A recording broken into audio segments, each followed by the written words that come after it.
Sabihin ko yan. Kulang yan. Subaya, subaya.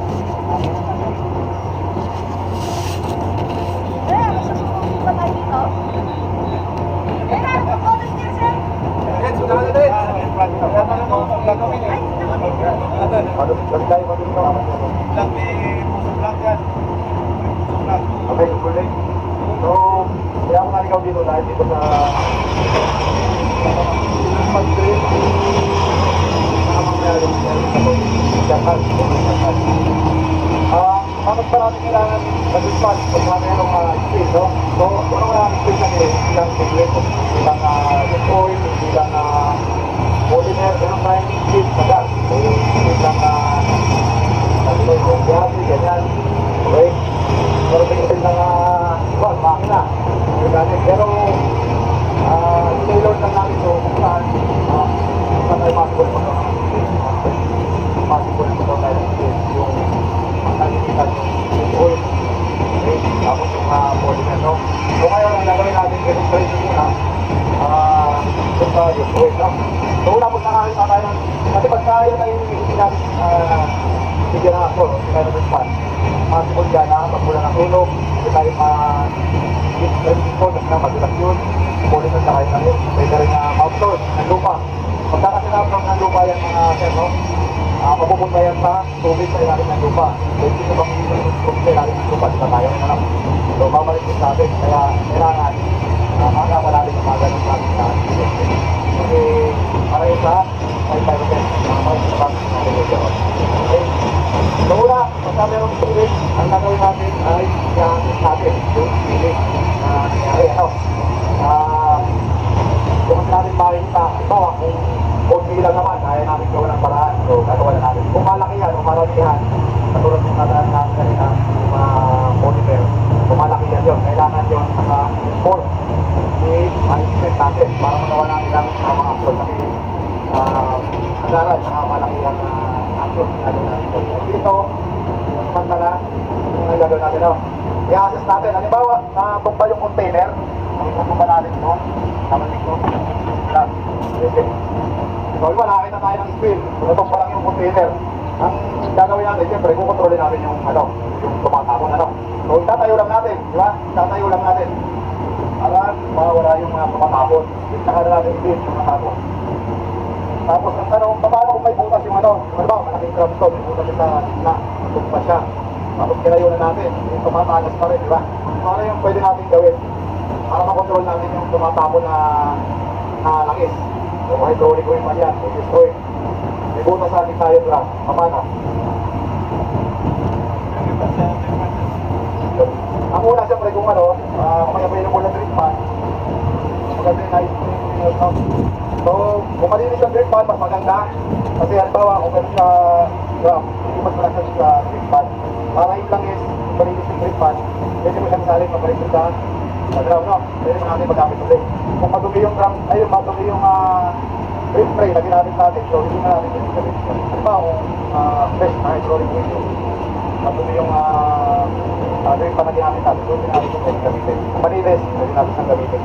Tapos kung meron kayong pampasak, walang available na drip pan, meron kayong available na pampasak, so mga kanya na lang, sa kanya lang, para sa kanya salin, kung sa ay pinabutas na lang. Okay? Okay. Parts, ano tayo? Parts na spin. So, kung mali itong gagamitin natin Pagka nag-spin sa doon sa parte na semento, halimbawa ito, ihas natin na semento, gagamitin natin ito. Pero kasi dito sa ating nagawa natin, bubuhangin, di ba? Tubos-tubos din, hindi na natin magagamit ito kung sa kauligas lang. So, demonstrate muna natin dito yung bawat spin sa semento.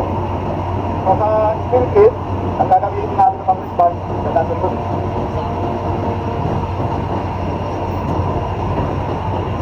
So dapat merong laman yung spin kit natin na chemical gloves.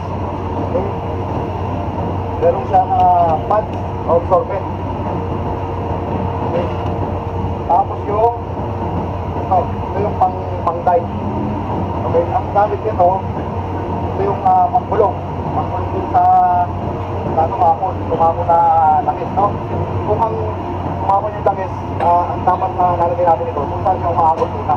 Ito, kung dito yung bagsak ng tubig, dito sa bigay. So dito tayo kung maglalagay ng higil. Hindi ko mapunta eh, para hindi siya rin papunta sa labas. So kukulong natin siya ng absorbent, tapos lalagyan natin, pagka nakulong na natin ng absorbent ng skin, lalagyan natin ng pad para ma-absorb ng pad. Okay.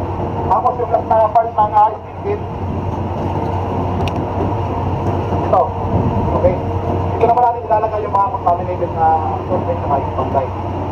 Oh, kasi hindi natin siya pwedeng itapon sa hindi na lumahan lang.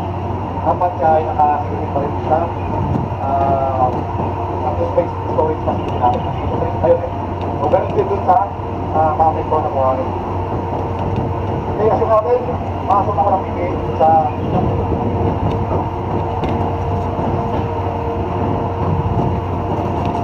una, assess. Pangalawa, PPE. Pangatlo, isolate. Tapos, control. Control yung speed.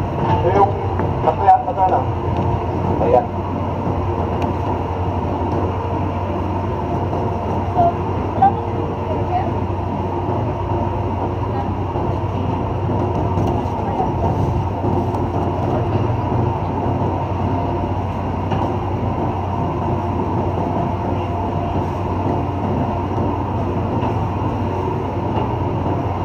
Ano ba isa?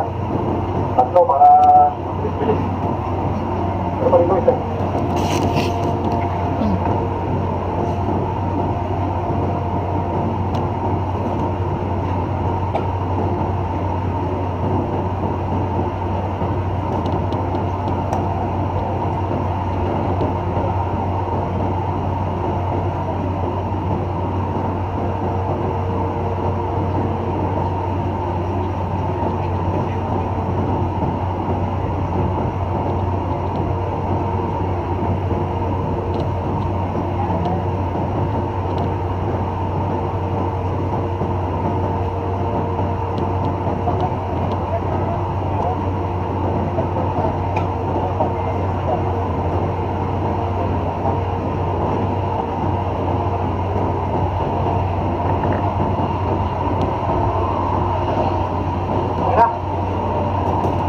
Okay na.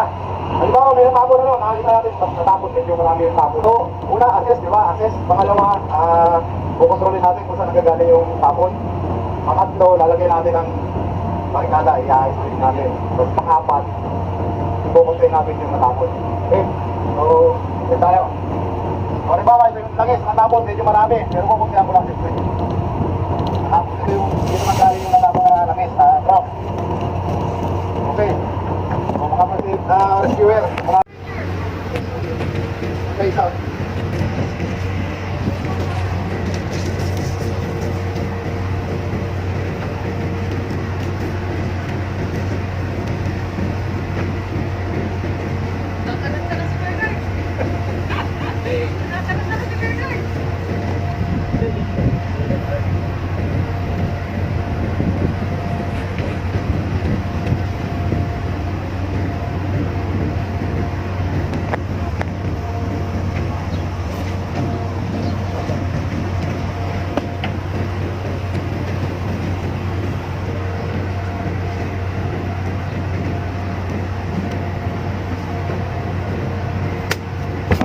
Yung dalawa, habang nagbabalik, lalagay ng isolation yung kasama nyo. So, i-contain nyo na yung, yung speed.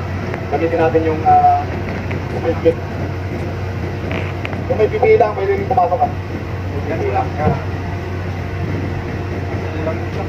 Yan. So, anong unahin natin na ganyan? Sinabi ko kanina. Okay? Yan. Lighting muna, lighting. Tapos kapag contain na, gagamitin natin ng absorbent pad para ma-absorb yung natapon na chemical doon. Ang ganawa ng mechanic. So yun sa may speeding. Biasa. Yan, very good. Tapos, ano ba, okay na, na-absorb na ng pad saka ng time natin. So saan natin nalagay yung ating contaminated na skin kit. Nagamitin nyo uli yan ha. Ano lang yan, tubig lang yan eh. Natutuyuin lang yan. Okay. So yun, tapos nilalagay natin yan saan? Saan nga pre? Oo, once per storage facility. Okay. Tapos, nare-report natin sa management. Ano?